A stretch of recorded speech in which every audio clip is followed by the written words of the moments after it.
Welcome back to the Pop Chart, a podcast discussing everything topping our charts in pop culture this week. My name is Ezequiel Gutierrez. And I have come here to chew bubblegum and kick ass. And I'm all out of bubblegum. Also known as Brenden Toda, yeah. Good pull. Good pull. I saw that list. I saw that one on the list. I was like, okay, I'm excited for when somebody finally uses that one. I like it right out of the gate. That's such a good line. So good, because I stumbled across it and I'm like, that has to be on the list. Like, okay, so here's the thing though. Here's my question. Yeah. Have you actually ever seen that movie? Yeah. Okay, so I have never seen that movie. See, that's weird because like I only know of you from you. And I was like, what is that movie from? Or what movie is that from? Yeah. And you told me, and I looked into it. I think the biggest reason I watched it is because I'm a big wrestling fan, and it stars Roddy Piper. Yeah. And I'm not really aware of any other movie he's in aside from that. But it's perfect. It's like wrestling the movie almost, because he gets in such a fake but hilariously awesome fight. And boy, that's not the only quote that's like, either put on these glasses or start eating that trash can. Yeah, I don't know where it came up in my life where it was like, I'm sure one day I was just sitting around like best movie quotes, and that movie kept coming up, and I was like, what is this movie? And then I'm YouTubing, I'm like, these are like some of the best lines I've ever heard, but I've never seen that movie. Yeah. Well, I mean, like, you got to understand too, as a wrestler, Roddy Piper like is used to taking what could probably sound ridiculous on the page and making it sound like the coolest thing anyone's ever said. So like, I hope I did that justice. Rest in peace, Roddy Piper. With the glasses on and everything. I love it. Yeah. So welcome back, episode 3. Today we're talking about Marvel's newest Disney Plus show, Secret Invasion. Yeah. Well, that's what we're gonna be talking about the first 2 episodes. There's 2 episodes currently. It is week to week, so it's not like a Hulu, Netflix where they're dropping it all. So we have watched the first 2 episodes. We're gonna talk about that, but I'm gonna do something first. I'm gonna put you on the spot, Brenden. Oh, yeah, I'm gonna put you on the spot. So, this is not the first Marvel Disney Plus show. No, it's not. This is like maybe 8th or 9th or something like that. Something like that. So I'm going to ask you, I'm going to put you on the spot. I'm going to ask you to rank. I'm going to rapid fire. Okay. All the Disney Plus shows, and you're going to rank them. And the ranking system is very simple. Okay. The rank is either meh or yeah. And if you haven't seen it, you just I've seen them all. You have seen them all? Okay, good. Yeah. I have not. Okay, so do you understand the rules of this game? It's either meh or yeah. Okay. This is great. Here we go. Great audio content. Yeah. Yeah. Yeah. All right. WandaVision. The Falcon and the Winter Soldier. Loki. What If. Hawkeye. Moon Knight. Miss Marvel. She-Hulk Attorney at Law. Let's add Werewolf by Night. Is that what it is? That's the only one I skipped, actually. Okay, how about Guardians of the Galaxy Holiday Special? 2. Okay, so for the most part, you're a kind of guy, right? Thumbs up. For sure. Definitely for the Marvel Plus, Disney Plus. That's coming soon. Yeah, exactly. Extra $2 per month. I'm pretty positive about the Disney Plus original series for Marvel as a whole. I don't think the format works for every single character. For like example, Moon Knight I think would have been better as a movie or even a special, since the specials seem to have done pretty well.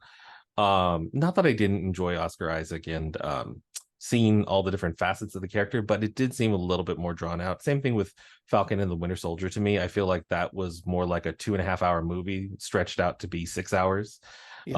Especially when like the big act 3 climax is pending and they just go and like chill on a boat for a little bit. Like, That's so true. uh, I didn't like that. Um, but I mean, if we really want to jump in and do a deep dive on all of them, I do have thoughts on all of them. But generally, I would say WandaVision is the high watermark for Mhm. these Disney Plus shows so far. And that Since was we're the talking, first one, so I do it feel like was. It wasn't they supposed to in the original slate of things, though. that's right, what was Loki was Um, supposed to come first, I think, right? yeah, it was something like it was supposed to be at least third, not first, but just by virtue of the pandemic and shifting schedules, it ended up being the first one out. And honestly, the one that I enjoyed probably the most out of the phase 4 shows. Yeah. This Secret Invasion show that we're talking about tonight is the first of the phase 5 shows. So that's kind of the comparison that we're going off of. But generally speaking, do you agree with where I placed most of these shows? Yeah, I'm pretty much right there with you. I think Falcon and Winter Soldier coming off of WandaVision was kind of disappointing. I know we'll have things to say maybe when we're talking through Secret Invasion, about if we even find some of these shows to be like necessary, right? Right. Because Disney has to do a lot with these shows, whether it's the Star Wars or the Marvel things on Disney Plus. You can't alienate a group of people who don't have Disney Plus, right? So like Falcon Hmm. and Winter Soldier, a perfect example. At the end of Endgame, Sam Wilson gets the shield. So Right. we know that likely the next time we see him on the big screen, he's going to be Captain America. So the show does some really interesting thing, but at the end of that, you know he's going to be Captain America. Yes, he Sure. has there's some context, there's some extra things that you benefit from by watching the show, but at the end of the day, there's some of these shows for me where it's like, I don't even think that was necessary. We ended in the almost exactly the same spot. Hmm. I I haven't seen all of Moon Knight. I think I got through maybe like 2 episodes and there was just so much amazing TV going on at that time. Hmm. Hawkeye, the same thing. I really like the vibe of that one, but I don't think Hmm. I don't remember getting through all that one. But Hmm. following on the heels of those ones, I love Miss Marvel. Yep. And I really loved how unique and different She-Hulk was. For sure. Um, but I think it's interesting that the characters from WandaVision, the stuff that got Wanda Maximoff and went through, we've seen that then go into the films, right? With Hmm. Multiverse of Madness. Sure. To my knowledge, Ms. Marvel, Kamala Khan's character, will be the next one who gets to go into the films from the shows, right? With Yes. Marvels. Well, because yeah, she's in the Marvels, which comes out now in November, I believe. Yeah, that got Um, pushed, I think. and most of the other series are it goes the other way, where they're movie characters going into TV and not TV characters going into the films. But yeah, Kamala should be the next one. So that should be interesting because we haven't really seen, right? We haven't seen Sam Wilson. We're not going to see. We shouldn't really see Loki in any of the film in the movies anymore. Or like Right. Hawkeye, Moon Knight. None of those characters have moved into films except for, the Wanda storyline and now Kamala Khan, which is interesting. But Yeah, it is. I also think it's interesting that you think that the strategy behind the Disney Plus shows is to be somewhat inconsequential uh in like the change of the status quo. Maybe not the story that they have to tell, but in like the major changes to the MCU as a whole. Um I again, this might just be virtue of getting older, I suppose, but uh I kind of feel like watching phase 4 and now the start of phase 5. It reminds me of where bands like a rock band or like a musical act that you follow for a long time, after they like, have those really successful albums, like the first or second albums, like Linkin Park, for example, is one of my favorites. They start doing their experimental stuff, right? sure, Where they completely change their sound and they incorporate instruments that they've never had before, and Chris they like Cornell working with Timbaland on an album. Yeah, yeah, yeah, yeah. I get what right, you're like, saying. and so they kind of like veer off until they make you want to go back to the stuff that made them popular in the first Play place. the And hits. Yeah, exactly, and I kind of feel like that's where we are with the MCU currently. The multiverse saga is more experimental than perhaps the Infinity Saga was. The characters that are taking the focal point are not your traditional characters from before. And yes, you can make the point that it was the B team when they started the Avengers movies. They weren't the most popular characters either, but I don't know. I feel like people had heard of the Hulk or heard of Thor, and Iron Man may not have been the most popular character in the comic books, but I think that's an easier sell when you're just like, he has technology and he puts on a suit Mm. of armor, like the name suggests, as opposed to some of these new characters that are coming in and like coming at such a high speed as well. It's a little bit harder to keep track of. Not for us, obviously, but Yeah, um, I don't have a problem keep track. but I mean, your Joe Popcorn, your Susie Q, non-Hollywood, just watching these things casually. So I think that's kind of where we are right now, and I appreciate that, but I do feel like that's why it doesn't hit like the classics, like what you were saying. Sure, sure. Well, okay, so let's get into Secret Invasion. Right. Um, got 2 episodes to discuss. Mm-hmm. So I watched episode 1, and then I went back and I actually rewatched Captain Marvel. Oh, you watched the Um, episodes first and then Captain Marvel, no, not the other way around? I watched the first episode and I was like, you know what? There was you dive right into this, Mm-hmm. and there are some things that I was like, man, is everyone going to remember the scrolls? Yeah. Because and then I was like, when did we get introduced to them? Oh, that's right, Captain Marvel. Now I don't know Yeah. where you fall on that movie. I will defend that movie all day long. I love that movie. I think Mm-hmm. Brie Larson is so charismatic in that movie, and it's great. And then the scroll storyline is so fascinating. So after the first episode, I was like, I kind of feel like maybe I need just like a little refresh on Mm-hmm. where these folks came from. So I watched Captain Marvel, loved it. And then I watched 2. So it gave me a little bit of a refresher. So Sure. you want to kind of recap kind of where we are before Secret Invasion with the Sure. scrolls, why, who they are, what happened maybe before this. Right. So the Skrulls are a alien race of shape-shifting humanoid type aliens. They have appeared in the MCU once, like what you mentioned before, in 2019's Captain Marvel. The main character or the main Skrull character in that is Talos, the leader of both the Skrulls as like a military organization as well as them as a species, I suppose. Mm-hmm. Played by Ben Mendelsohn, I think is how Mm-hmm. you pronounce it. Mendelssohn, yeah, Mendelsohn, and expertly played, I should say. so good.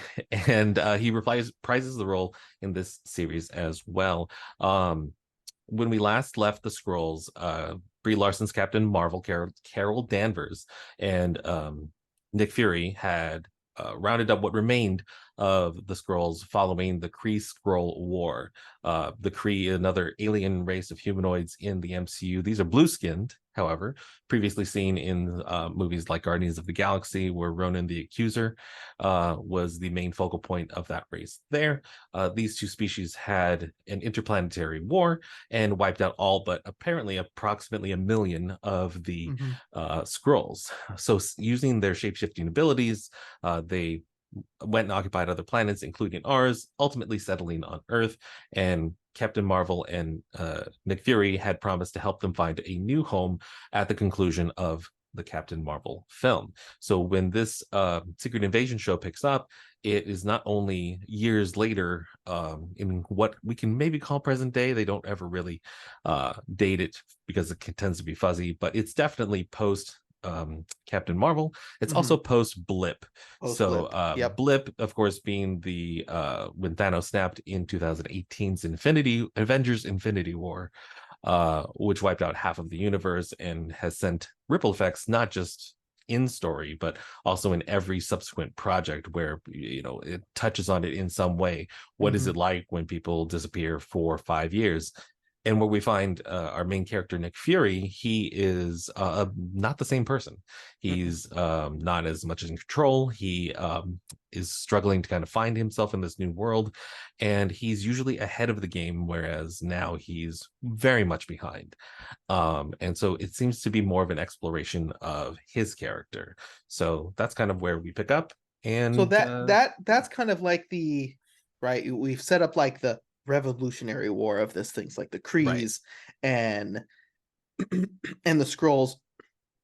Now we're kind of into like not Marvel Civil War, but like a civil war now between Scrolls, right? Mm-hmm. Whatever happened, uh to our knowledge, no planet had been found for the scrolls. So you think of a million of these displaced aliens have no home for themselves. They're gonna start to get, well, a little frustrated, a little tired of waiting around. And it's like, hey, here's a Yeah, the longer it goes perfectly on. yeah, here's a perfectly good planet right here. We'll just take this one. Hmm. um, and and realistically, I didn't follow any of the scroll stuff like in the comic books, but it seems like they're trying to infiltrate within, like you said, they're shapeshifters so they can look like anyone. Hmm.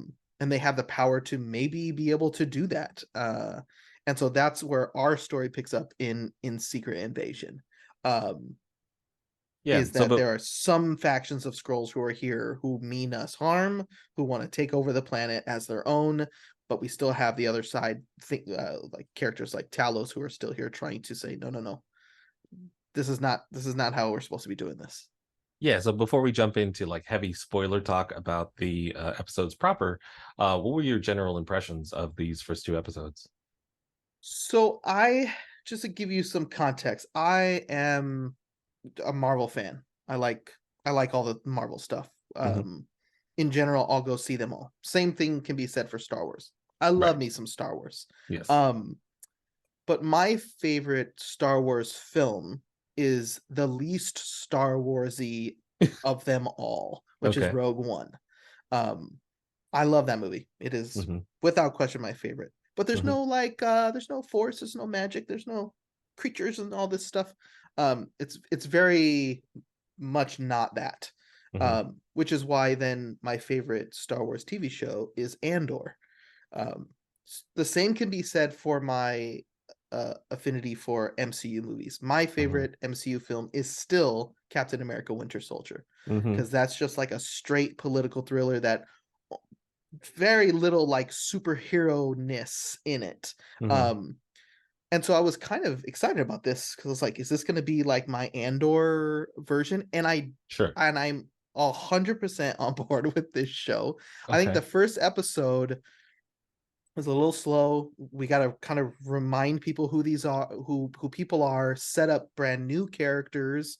Um, it's gonna be tricky to do that anyways because there's so many people who aren't who they are. Do you know what I mean? Like here's a Hmm. character and there are two different versions of that character, right? There's the Right. scroll version and there's the human version. You have to Right. remember both of them and who's playing the human version and then the scroll version. Um, things completely change for me in the second episode, which is just exactly what I was hoping the show would be. It's Hmm. espionage, thriller. It is people sitting in rooms talking to each other. Hmm. And I know that I love Endgame, which is like the most superhero movie to ever exist. Right. On the flip side to that is stuff like this, which is it's the small effects of things, Hmm. right? It's not the world is I mean, yes, technically there's a fight here on Earth for potentially the planet itself. Right. Um, but where the stakes in Endgame are just like astronomical, the stakes here are just like a little bit more close to home, at least at first. Hmm. Um, it's showing like more of the humanity of things as opposed to the Hmm. superhero stuff. Right. Obviously, our main character Nick Fury doesn't have any superpowers, and I think that's really interesting. Hmm. Yeah, first episode, I was like, okay, um, let's keep going, and then two was like, more of this, please. What about you? Same. One of the things that I like most about all the media that I consume, whether it be Marvel or Star Wars or, like even video games, is like I enjoy experiencing the breadth, like the diversity in the characters and in the presentation. Because if it was always the same thing, you kind of get tired of it Yep. after a while. My first comparison is like, Batman. People tend to think of perhaps the Christian Bale version first, and others might think of the animated series first with Kevin Conroy. Rest in peace again Mm. to him, who passed away this last year, or Adam West, or it could be even Michael Keaton, which they just tried to resurrect in The Flash, and that's just in like live action portrayals, or in animation. Like I really enjoy the fact that, the more you dive into the character, the more you have so many different spins on him that it really enriches the experience. And like you could be like me who wants to like sample it all. Other people just go with just their taste, and that's fine too.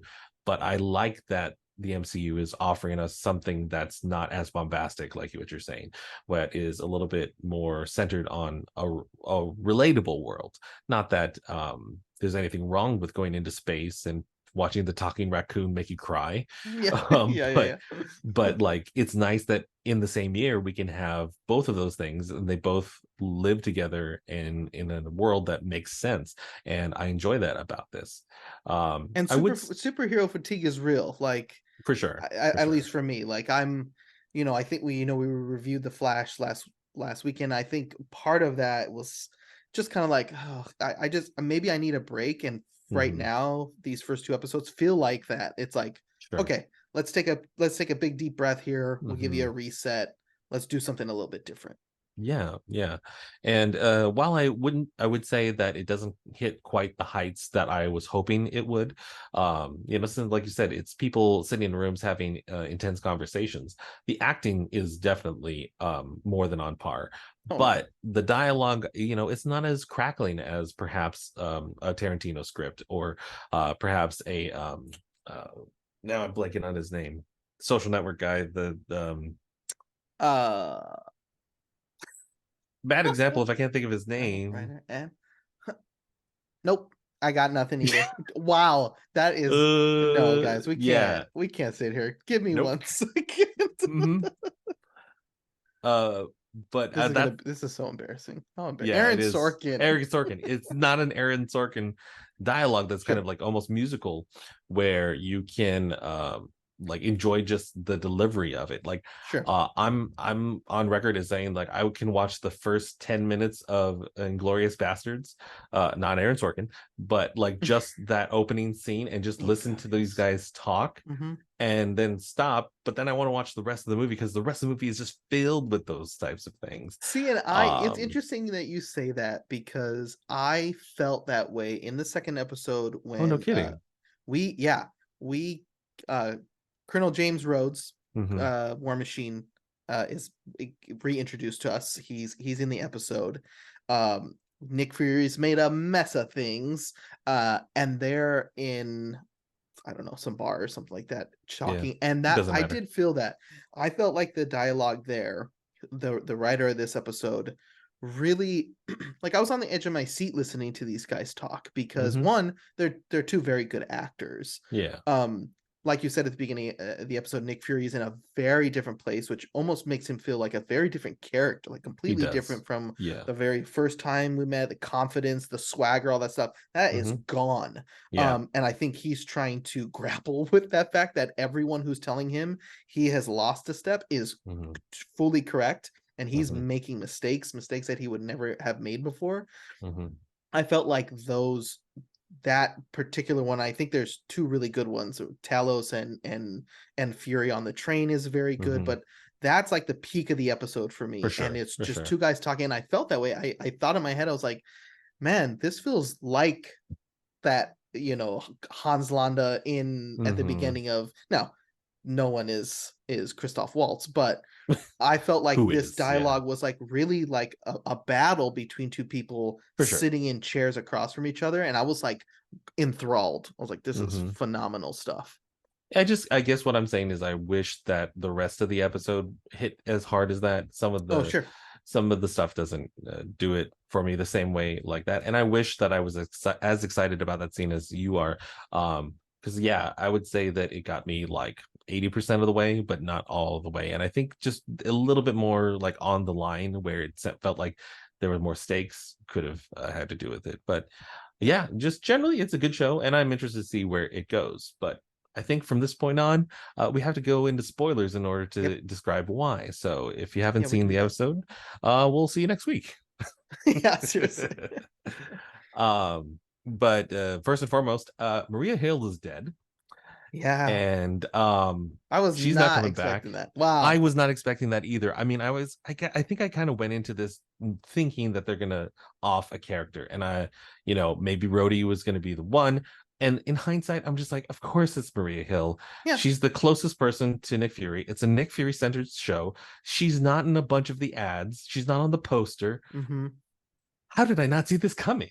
I Like, think she is on the poster. I think she's on at least one or two of the poster maybe, options. yeah, like a character poster or something, but she's not in a Sure. lot of the stuff. And it's like, I'm usually so good at this. I But should it's yeah, I should and know better.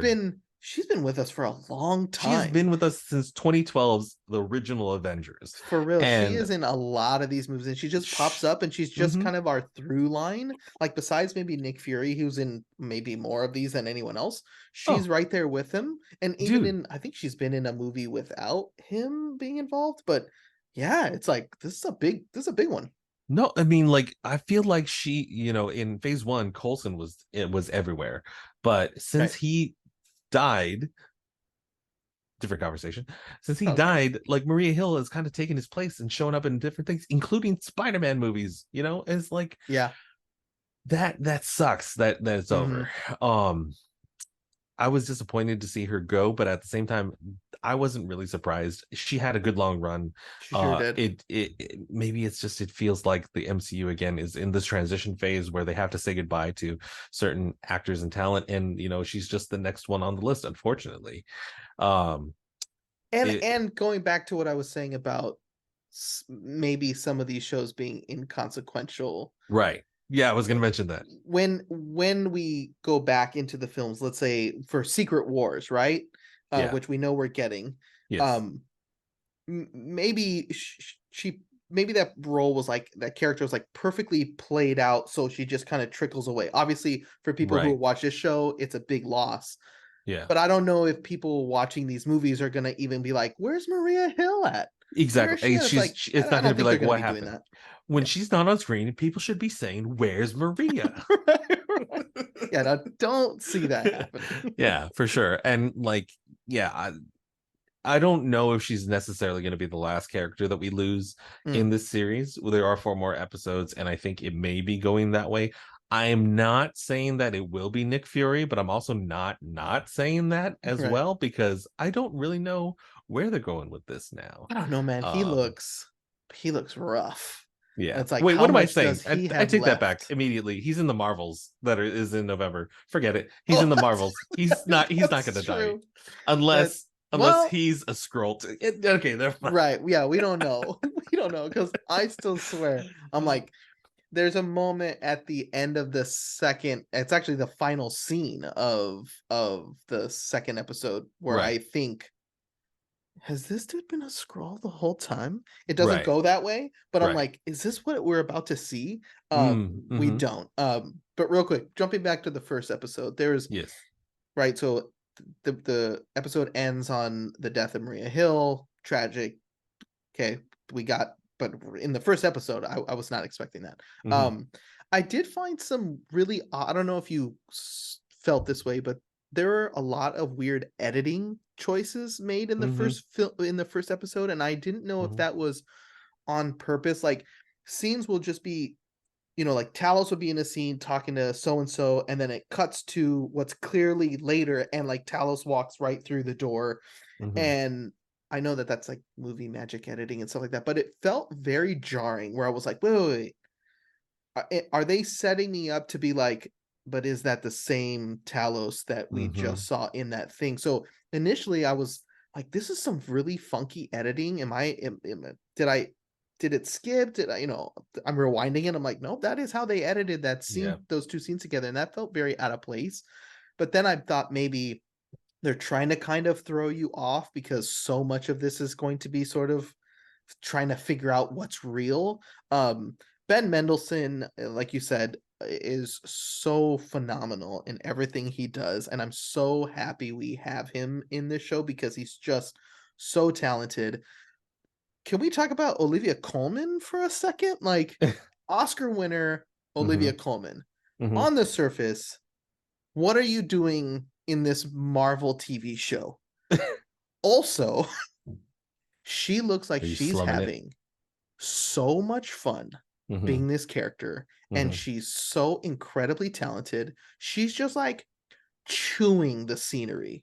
Mm-hmm. And I am so happy she said yes to this because I initially I was like, Olivia Colman's in this thing? What the Mm-hmm. heck? Like Marvel's really getting the just there's a level of gravitas to her when Right. she shows up. You're just like, and she's playing a person of power, and it just makes so it's just a incredible role for her to be playing, and I love it. Yeah, like I don't think in the series they acknowledge exactly what her role is. I think it's something to do with a government position in She's Europe something, some man, but kind. also a little Yeah. shady. Yeah, for sure. And yeah, she's just having a ball. And I saw something on Twitter where it's kind of like uh that one professor from Harry Potter energy. Yeah, Yeah, she's got that's true. definitely She Dolores gives Umbridge energy. Uh huge Umbridge energy. so I'm interested to see where this goes for her. But in other spoiler talk, you mentioned briefly Fury has a wife. Uh Yeah. So Not we just get any wife, a scroll she's a wife. scroll wife. Yeah. Yeah, yeah, yeah. So we do get in episode 2, we do get a nice little flashback to de-aged Fury like we saw him in Mhm. most of Captain Marvel. Right. Um where Talos is basically going to bat, saying like, we're here because of Nick Fury, Yeah. who wants to kind of hang out here for a while, but you have to look like a human, Yeah. all that good stuff. Because if you go back to that time, none of the MCU had happened up to that point, so this would Right. all be very, very shocking to people. Right. Um, and he meets a scroll woman, and she's taking care of a young boy Hmm. whose family has died during the The Kree Kree Scroll War. Skrull Yeah. War. And he's saying like, I got you, I'll take care of you and all this stuff. Well, flash forward. Oh, that's also the little boy is the main antagonist, Gravik. Correct. Yeah. Yeah. Which is a nice, like, as soon as they were setting that up and he's meeting meeting this kid, you see Gaia, who's played by Khaleesi. Mother of Dragons. Yes. And Amelia Clark. yeah, so we see her as a young kid. This is Talos's daughter, and then we see Gravik Hmm. a little bit older, and you just know, okay, now I'm I know who we're dealing with now. So he is Right. now the leader of this scroll faction that is Hmm. out for blood, essentially, and Hmm. that is a really nice, like, familial twist on things. But at Right. the end of the episode, at end of episode 2, Hmm. he Fury shows up at a home. It looks like it's he's very familiar with this home, and there's a woman cooking, and she is fully scroll. And when he turns a corner, she's not anymore. Hmm. And before he's allowed to give her a kiss, she says, "Are you missing something?" And I was like, "What's about to happen here?" And he goes and puts on his wedding ring. Hmm. Fury is married. Yeah. For how long has he been married? Because he's known this woman, this scroll Hmm. woman, for decades. Yep. Hmm. So potentially they've been married very close to that entire time. Hmm. And she is a scroll, and that is fascinating. Hmm. I really like that little insight into Fury's life this entire time. Yeah. Now, did you happen to pick up on or do you think that his wife is the same woman who introduced Gravik to him at the beginning of the episode? I do. That's what I was led Sound to believe. Yeah, it sounds like it's probably the same actress. Mm-hmm. She's a scroll. We never see her human form in the 1997 section, so True. could very well be possible. So maybe this is me being a little bit tiny bit of racist, but Gravik is played by a black actor. They Yeah. just introduce his wife as being a black woman. Obviously, they didn't give birth to Gravik naturally, if they did, Right. but I feel like the implication here is the only thing that's getting Fury off of his space station and back down on Earth is the actions of his surrogate son. Yeah. So this is like a father-son story. Yeah. Okay, because that's 100% what I thought as soon as the episode ended with his wife. I'm like, oh, that's the same lady from the beginning of the episode. Oh, 100%. Yeah. Yeah. No, I think that that gives a lot more weight to this show as a whole, and I think as I'm sitting there watching that moment, one, my mind is like, "Whoa, this is what a bomb to drop on us." Hmm. Then it spins, and I'm like, "He's probably helped raise this kid, Hmm. and now he's acting a fool trying to kill all these folks." Hmm. Yeah, what other reason would he Nick Fury seemed to be perfectly fine up on Saber. Perfectly Hmm. fine. Of Hmm. which people did not have people had huge problems with that. Just like, "Hey, thanks for abandoning us. We get it. We all went through the blip. Suck it up," Right. kind of thing. Right. Um, but yeah, I think he's fully like, "Hey, my stepson," kind of thing is like needs to be put in check. Hey, what's going on here? And I think that added a lot more weight to that second episode, which was already phenomenal.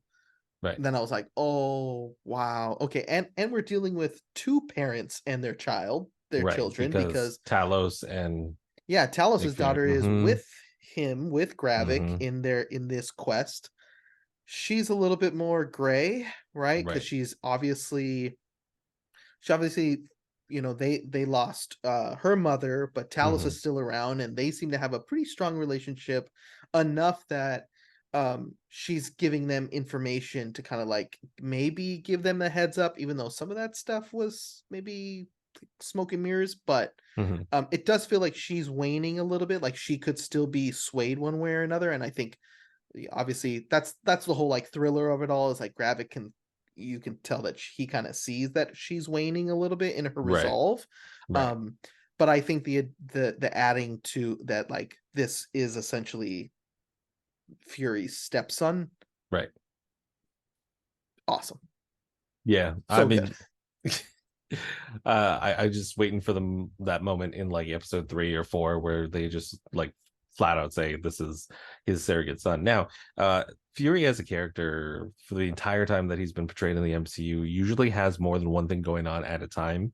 I'm almost wondering now that we're discussing it that if he's actually trying to also preserve his own reputation and himself, that if his surrogate son, stepson, whatever how he regards Gravik, is going around bombing Russia, that it won't get back to him and actually ruin his reputation.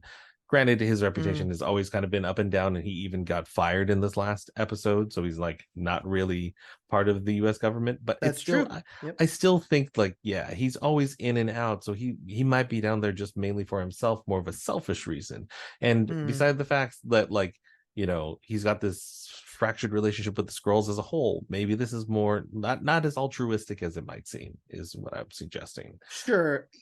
Yeah, I still think, like, as much as they're making it very clear that Fury's lost a step, Right.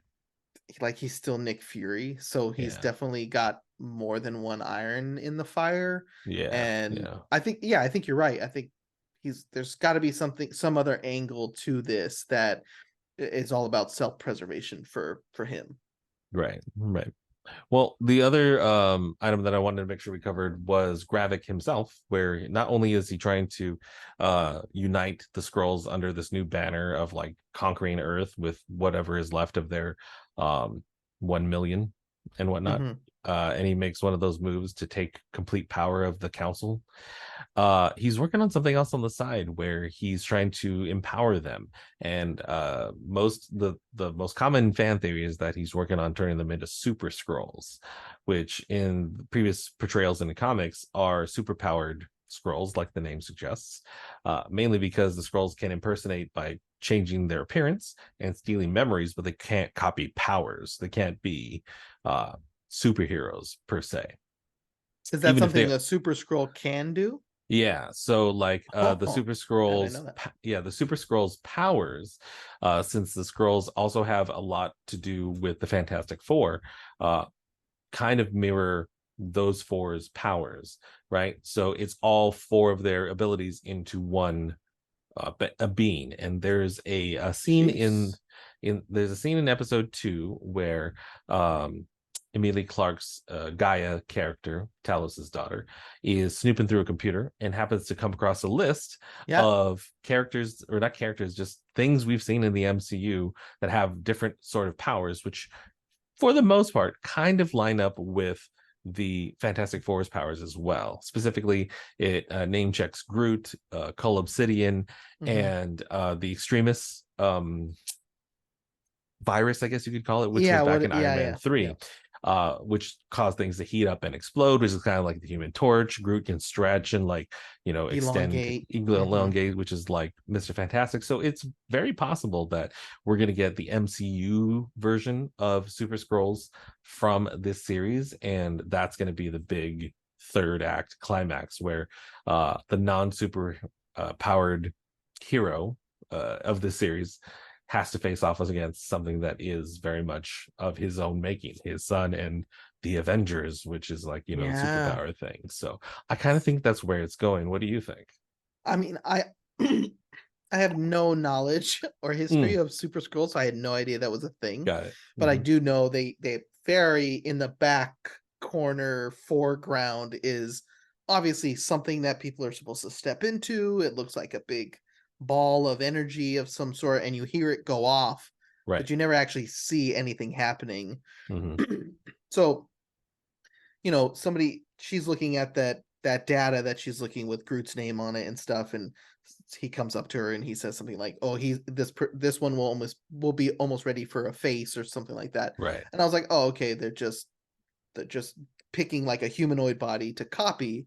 I had no zero context that they could just be souping up the scrolls. That is Yeah. fascinating. That's pretty Yeah. cool. That's where I think the series is going, at least. So So father son really. we're still gonna get our big superhero-y stuff.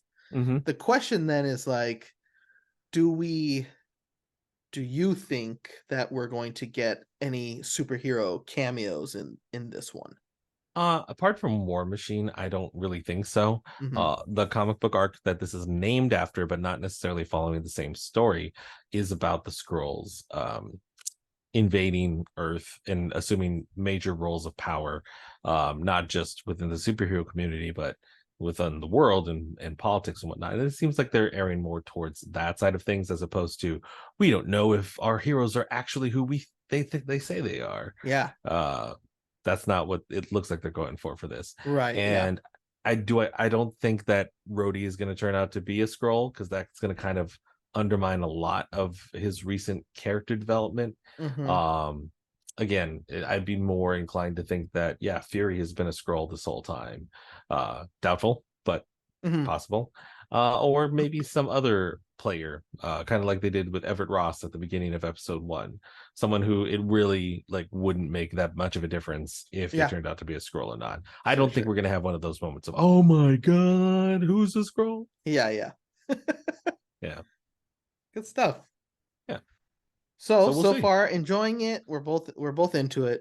I We'll would say keep this watching. ranks slightly above Falcon and Winter Soldier for me, but below WandaVision. Mm. That's your high water mark and your low water mark. Is that what you're saying? Yeah, I guess that's true. It's Those are your it's those are your I'm saying it's mid. I'm saying Secret Invasion is totally mid so far, but it's not over yet. We'll see. I'm in for the ride. What about you? Have you watched any of the Disney Plus shows twice? The Marvel Disney Plus shows twice. Yes, I have rewatched WandaVision twice, Loki twice, and I think that might be it. Yeah. I think those are the only two. I don't think we Except for What watched. If. I didn't watch the whole thing. I rewatched the Doctor Strange episode because that Oh, it's episode great. slaps. Oh, it's so good. Yeah, it's so good. Yeah. Um I think we only watched WandaVision a second time.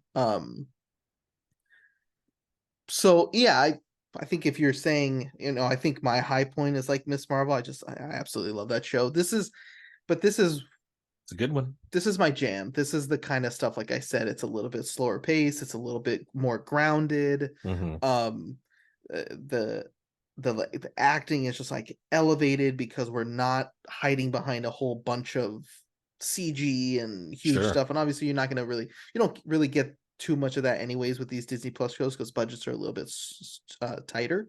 Right. Um but they've all been pretty bombastic, where this one's like, yes, this feels right now like my Andor version That's of great. the of Disney Plus stuff. So I'm very excited about that. Yeah, let's see what happens after the next couple episodes if we feel the same way.